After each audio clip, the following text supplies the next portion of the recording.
But to get started, we'll move to state politics, and on the line now is Darren Cheeseman, the state MP for South Barwon. Darren, good morning. Good morning, Mitchell. Great to be with you. So COVID-19 is the big subject. Our highest ever increase in cases as a state yesterday. How do you see things? Well, certainly when I've watched what's happened in terms of COVID-19 across the globe, every jurisdiction, of course, has had its difficulty in responding to this virus. Certainly, I would wish to reinforce the message that the Premier has very strongly stated to all Victorians, and that is that do those really basic things to stop the prevention of the disease. Wash your hands. If you can work from home, you must work from home. If we all undertake those really basic things, then we can suppress the spread of this disease. We can keep our most vulnerable Victorians safe. At the moment, as you've quite rightly pointed out, we have somewhere in the vicinity of about 500 people in Victoria each and every day diagnosed with COVID-19. That is too high. We need to suppress it, and that's why the Premier has made such decisive decisions to lock down Victoria, to lock down particularly Melbourne and the Mitchell Shire. And I certainly know in talking to many, many locals that they support that strong leadership, the strong direction that the Premier has taken the state in on the basis of that very, very strong health advice delivered by the Chief Health Officer. The Mayor of Colac-Otway is in fact calling on the lockdowns to be extended. He wants lockdowns in Colac-Otway Shire as well. Does that mean that we're likely to see lockdowns in regional Victoria, including where we are in Geelong? The Mayor of Colac-Otway Shire, as you pointed out, did call for that early on. Now, after the strong action of DHHS, I understand now that he's not of the view that Colac-Otway Shire needs to be locked down. He would like to see the virus suppressed in his community. There's obviously a cluster of the virus associated with the abattoir there. The relevant health authorities are working to suppress that virus. I'm confident that with the action that has been taken, with people in the Colac-Otway Shire being stoic and following the instructions of the department, then we can lock that virus down, we can get that under control, and Colac can go back to a bit more of a normal life, all but with the fact that COVID is going to be a reality until we have a vaccination, which I suspect at the earliest is going to be late next year. And how are we going in terms of contact tracing? Because when you have 530 new cases, to contact trace through all of those cases must be a massive number of people and a massive number of man hours and people hours that are required to actually facilitate that. Well, you're absolutely right. If you just reflect on the number of people you might have interacted with just yesterday alone, it could be dozens of people. And you multiply those dozens of people by the 500 odd, and you can very, very quickly see the sheer volume of people that need to be contact traced.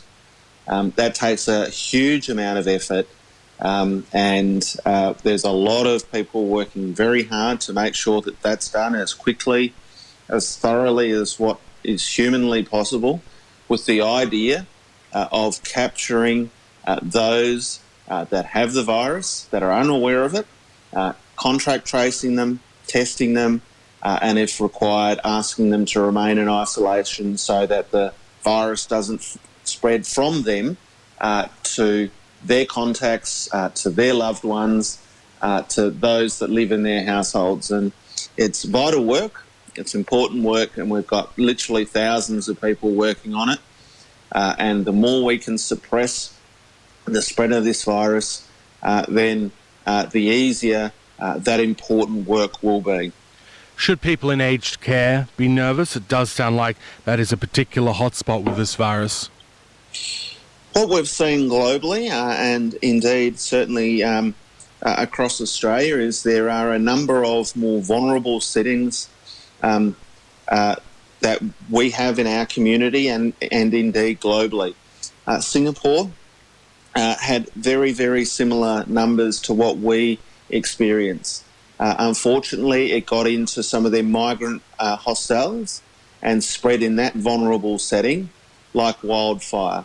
In an Australian context, I'm particularly concerned about our aged care settings, our hospitals, even our prisons, where people are in very close contact with one another, with often pre-existing health issues.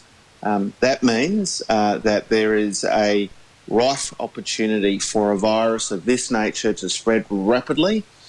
So we need to be particularly cautious with respect to our aged care facilities. And the health advice is simple. It's very clear. And that is that if you have even the most mild symptoms, you must get tested.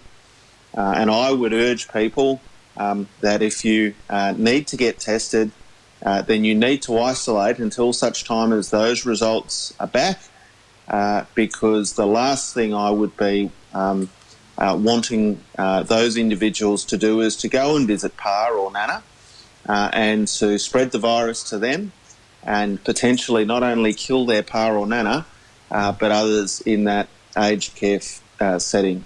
We all need to be particularly careful around older people, people with pre-existing health issues, and if you have even the most mild symptoms, get tested, isolate yourself until the test results come back, and let's together help suppress the spread of this virus.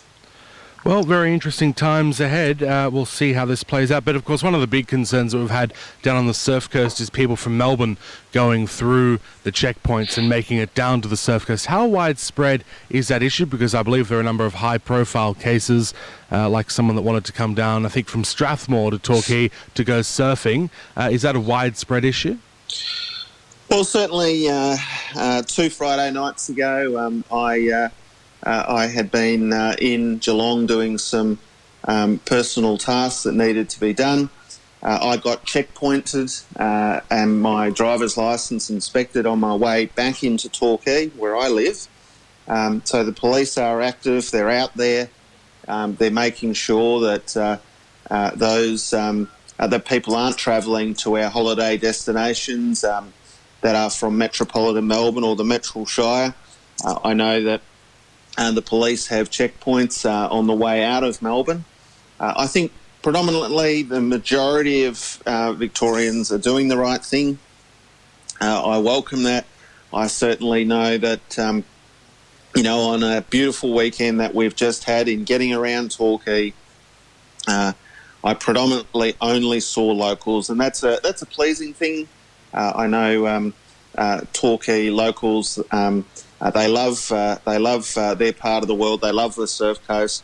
They love the fact that they've got fantastic surf breaks, fantastic surf beaches. It's a great place to visit. They know that. But right now, it's not a great place to visit. We don't want to see the virus spread. And I certainly ask all Victorians to respect the advice of the Chief Health Officer, follow those lawful directions, and let's help suppress the spread of this virus. And if we can do that, we can keep our economy a little bit more free in regional Victoria. Ultimately, if we fail at that task, the whole of Victoria will be placed into a lockdown. That will mean less capacity for us to go about our daily lives in regional Victoria and in Geelong. So every little bit of effort we can make to suppress the virus, the better outcome it will be for all of us. It will mean less restrictions, more freedom, more opportunity to do the things that we all love to do. It seems likely that this lockdown in Melbourne will be longer than the initial 6 weeks if we're seeing this sort of numbers. So it could be a while before Melbourne people are back. Well, I certainly aren't an expert in the spread of this virus, but I accept your position, really, which is that effectively we're I think at now week 3 or 4, might be almost the start of week 4 of a 6-week lockdown. We still have numbers where they're at. I suspect that the Chief Health Officer, the Premier, the Health Minister won't be happy with where those figures are. They'll be wanting to suppress the spread of that virus further. So I'm expecting that there will be an extension to the existing arrangements to help suppress these numbers and to get them down to numbers that we perhaps enjoyed in April and May. That's where I would like to see us get to. That is important that we lower the numbers that we've currently got. I urge everyone, if you have even the most mild symptom, please get tested. Please do that, because we want to suppress the spread of this virus. Ultimately, if we don't suppress the spread of this virus, many Victorians will die, particularly the more vulnerable in our community, newly born babies, our elder citizens of our community. That's our mothers, our grandmothers, our grandfathers and our fathers. And we want to protect them, we love them, and the best thing that we can all do is wash our hands, work from home if we can work from home, and keep our distance, and make sure we if we have the most mild symptoms, get ourselves tested. To some other issues in Barwon Heads Road, that's a hot topic at the moment. What's the timeline on that? When will we actually be able to see the duplicated road finished? Well, look, it's certainly a important project. I think we spoke on this last month. I want to see, of course, the road completed as quickly as possible, but actually more importantly, I want to see Vic Roads deliver the right project, having taken on board all of the local feedback, making sure that we take account of future growth of Armstrong Creek. I want to make sure it's done right. I'm completely accepting that people want it done tomorrow, but from my perspective, this is a big project. It's an expensive project. There's a lot of private lands that the state government will need to acquire to deliver the project. We've got to make sure we follow due process, that we get it done right, that we follow the expert advice, so that we deliver the right project for our region, and particularly for that important growth community of Armstrong Creek. Of course, we know Barwon Heads Road not only supports Armstrong Creek, but of course it's an important tourist link to Barwon Heads and beyond. It's an important project. We want to get it done right. I look forward to that project getting underway as a construction project as soon as possible. But the important thing to remember is it's got to be done right. It can only be done once. And I'm going to continue to advocate for the effective delivery of this project in a reasonable way, recognising, though, the importance of getting the job done quickly and efficiently in a way that's going to support that growth community for a long time to come. In what stage of the project are we at now? How would you describe the current state of affairs? Well, we're getting towards the finalisation of community consultation. I know Vic Roads experts are doing a lot of finalisation of the design work. I'm looking forward to seeing the conclusion of that work. I'm looking forward to that important work flowing into state budget processes.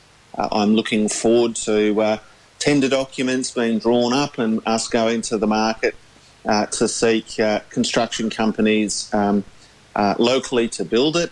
I think not only will it be important, of course, for opening up Armstrong Creek and providing a faster way into Geelong, but I actually think also importantly, in a post-COVID-19 economy, it'll create jobs.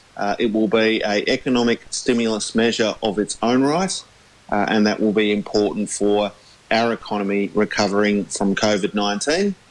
So I'll continue to press its case. I'll continue to advocate for its delivery. As I say, I think it's important that we get the job done right. And if that means spending a few months in doing that, more than what people would like, I'm prepared to make that investment in time to get it done properly, to get it done right. And just last of all, working for Victoria, the Mayor of the City of Greater Geelong is about to speak to us. Can you explain how working for Victoria works in the City of Greater Geelong? Well, look, I'm sure the Mayor and I look forward to listening to the interview following me. It's a important initiative. I'm sure the Mayor will detail what it means for the City of Geelong. Certainly from my perspective, there's been lots and lots of applications. It's been a competitive process. I congratulate the City of Greater Geelong and for their strong application. I look forward to hearing in detail how they're going to use that program to deliver benefits to the Geelong economy, to the Geelong community. This is an important initiative locally. It's an important initiative across the state. This is all about providing opportunities for people who have lost their jobs, that opportunity to participate in the economy in a way in which keeps us safe, which utilises their capacities. I congratulate the City of Greater Geelong for its strong application and certainly look forward to hearing from them as to how they're going to use this program to deliver benefit to our community. As I know many other successful applicants, I'm looking forward to hearing how they're going to deliver for their communities across the state of Victoria. Darren, thank you very much for being on the program. We'll talk to you again next month. Terrific. Great to be with you, Mitchell. Thank you very much. Darren Cheeseman there, the State MP for South Barwon.